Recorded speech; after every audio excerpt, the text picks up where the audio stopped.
Hello. Looks like we're good to go.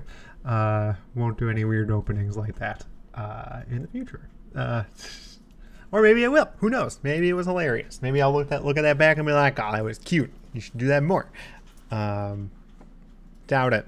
Anyway, welcome back to another one of these things where we just kind of figure out what we're gonna say as we say it.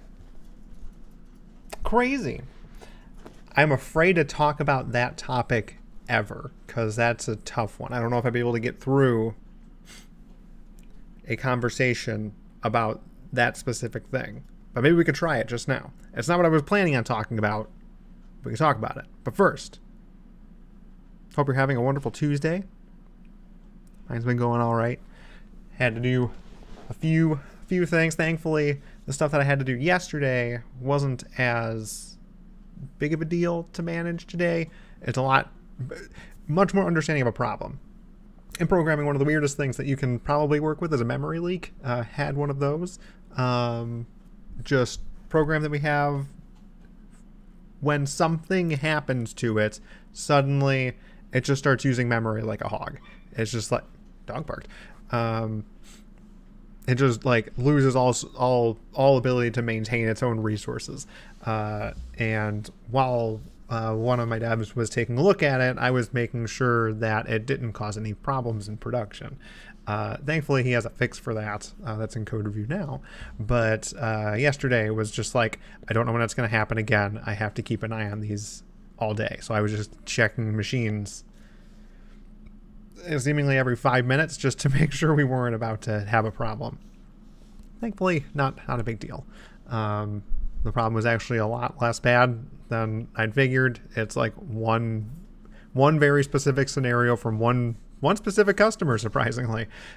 Just having to keep an eye out for when that happens. Usually happens around the same time every day. So very easy to keep under under control. But I digress. Nobody wants to hear about that. That's a little boring. Maybe most people. I don't know how much. I don't know. I do like 3 kinds of conversations here, and I don't know which ones are like more interesting. I feel like I could talk a fair bit about programming and technology, managing teams, the things I do for work, and then music, which is what I went to school for a majority of my school time for specific things, and then video games, which has just been my passion for ever. Slowly working up into the environmental suite of things, as we saw yesterday. That's just what I'm studying now, ecology and how the world works. So yeah, just adding to the list of things that I can talk about for any kind of thing. But one of the other things that has always kind of fascinated me is human personality. And this thing that I want to talk about isn't really just about human personality. It's really more about just how humans are. One of the more fascinating parts of being human. And the problem with when talking about this is that I might not be able to talk very well about it, because as soon as I talk about it, I get very hyper aware of what I'm doing, and it gets hard to talk. So here, best to describe it. So when you're talking, I want you to think. Do you know the next word you're going to say at any point in time? Like when you start a sentence, you don't know how that sentence is going to end, do you? It's a pretty crazy thing. Like, I know I'm going to convey a thought. My brain just came up with something that I want to say. And like, I might have pauses in how I'm talking, but I'm not really forming words. I'm trying to piece together in my head where I want to take the thought. Where do I want to stick my landing? Not from a sentence structure standpoint, but from a thought perspective. Like, me as a person, I'm telling a story to people. Like, that story could be a fact. That could be an experience, that can be like an actual narrative. Like, a story can be a lot of things, but at the end of the day, that's what humans are doing. We learned how to communicate with each other, to tell each other our stories. That's just how we learn things over time and generationally get smarter. But like I often overlook how good we are as a species at doing that. It's almost, and there are a couple of things that humans do really well that's just kind of fascinating. Like if any other species could look at us and be like, wow, they do a couple things really well, chances are those things are going to be, well, one of those things might be they can run for a really long time without getting tired. Not one of the things I was thinking about. Two, for some reason they can catch things when they're thrown at them. That's really hard to do.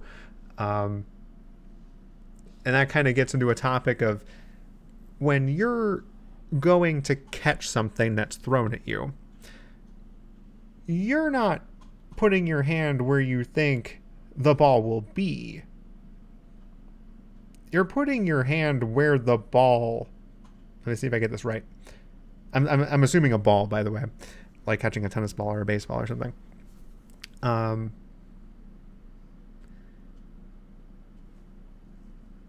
It takes time for your brain to process something. Like it sees something, and then it needs to make you move, which is also slow. Your brain is putting the ball where it thinks like an interpretation of now is for your brain. But that's completely relative to you. There is no real concept of now across all people because now is different in every space at every moment. Your now is completely yours. You saying it's going on now has really no relevance other than rough approximation to people around you, but it's not the same anywhere. It just can't be. So your brain's doing a lot of weird calculations to move your hand to where the ball is going to be in a now that doesn't exist yet. So it's pretty crazy that we have the reflexes and hand-eye coordination to do something like that. We're also really good at throwing things, generally, where we want them to go. Most other things can't do that. But the other thing has something to do with like our motor skills. With everything that I've talked about so far, it's like a physical activity that you do, and that would probably be something that other species understand. It's like, okay, they saw you do something physically fascinating, catching something, throwing something, or running for a long period of time. But one of the things that other species that communicate, if they could understand us, which that's the other hurdle, is that they don't know we're communicating. They just think we're making sound. They assume we're communicating, just like we assume that other animals are communicating with each other. We get that they are, we don't understand them. And they don't understand us, but like when they are trying to convey something, how much of their thought do they have? Do they have a concept of thought? Are they just trying to convey a concept? Like where something is. They're not thinking where it is. They're always stating facts, which I guess is still something. Like when you're thinking of a fact and you want to state a fact, there's a chance you're going to put a spin on it or say it in a way that you would say it, but that's just because you need to construct how you're going to talk about this thing while also knowing this thing. Like if I ask somebody like the answer to a question, then I might get the right answer, but with other things thrown in, different accents, words, inflections, just a lot of different things can go on when a person is talking. All of which you're thinking of as you say the thing. I don't think I've ever asked that question to somebody who knew exactly how and what they were going to say before they said it. Like you get a general approximation. I'm using that word a lot right now. You get a general feel for what you're going to say, but it's almost never going to be that exact thing. You're almost always improvising some piece of what you're talking about. When I think about it too hard, it honestly breaks my brain a little bit that everything I'm saying right now, I don't know what the end of the sentence is going to be. I didn't know B was going to be the end of that sentence. But my brain just sort of says like, okay, mouth do the word thing, and something hopefully comprehensive comes out the other side.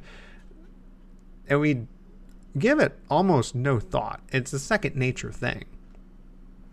I don't think in terms of the sentence I'm saying. I don't think in terms of inflections or how I'm saying it or the exact words I'm going to say.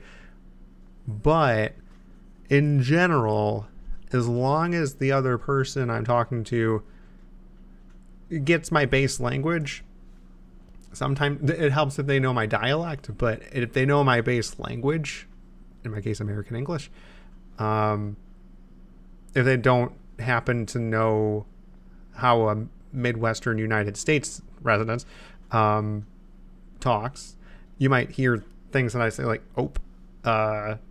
as a mistake and be like, was that a word you were trying to say? And for me, it's like, oh no, sorry. That's just the sound I make when I didn't mean to do something. And you'll have things like that in different dialects, like just across a same language speaking spectrum. But it helps to understand those little bits. How I'm talking isn't how people in different parts of this country that also speak American English is not how they talk. It's not how they normally hear people talking. So that can be a little bit of a barrier there. But so long as that core thing, that English, even if I heard a British English speaker say something, I'd probably get what they mean. I could probably get a rough approximation of how they're using a word way more than I could like if I was hearing somebody speaking in Japanese. I can maybe pick some words out. Same with Spanish, but I'm probably not understanding the full concept. I'm trying really hard to piece together a concept based on the few words that I do know. Which is probably why speaking it is just like so crazy to me too. People who can speak two languages are just phenomenal in that regard. Like, you're probably doing a little bit more thinking about what you're going to say when you're coming from a second language perspective. But that's probably one of those like checks for fluency is I'm speaking so well that I don't have to know what I'm saying before I say it. And that's a pretty crazy thing that people do. It just kind of blows my mind. Don't really have much to say there, except for people can be pretty darn fascinating when it comes to certain things. We're also pretty darn scary when it comes to certain things. The amount of just the capacity we have to influence our home or just the things around us, capability to invent some pretty crazy things, good and bad. But like along with all of that, all of us, and it's a low bar, that all of us are basically expected to learn a language when we're born. Not like, exactly when we're born. We come out and we're speaking language. No. Maybe at some point that happens, but we're definitely not there right now. But you are expected to learn a language just for being human. And like, you may not know a lot of words, but around the age of 2 or 3, you're starting to use them. And by the time you're like 3 to 5, you're doing the same thing that I'm doing. It's not as many words. Your vocabulary pool is a little more shallow, but you're doing this thing. You're putting together a sentence, a thought, without knowing what you're going to say before you say it. It's crazy. Crazy. Anyway, I'm probably just going to be repeating myself at that. So if you're ever feeling kind of bad about yourself for any reason, remember that you can do a lot of things that other things just can't. Like you've been amazing since you were like 2. I don't know if I caught up. I don't know if it just went 2. 2 is what I said. I just saw the mic go into the red for some reason. You can do the thing that got us where we are now, which is just endurance. We're pretty good at running, not super fast, but slow for a long period of time. You're able to throw things pretty good, even if you don't think you're particularly good, like you're not going to be playing like a sport or something with it. Same with catching.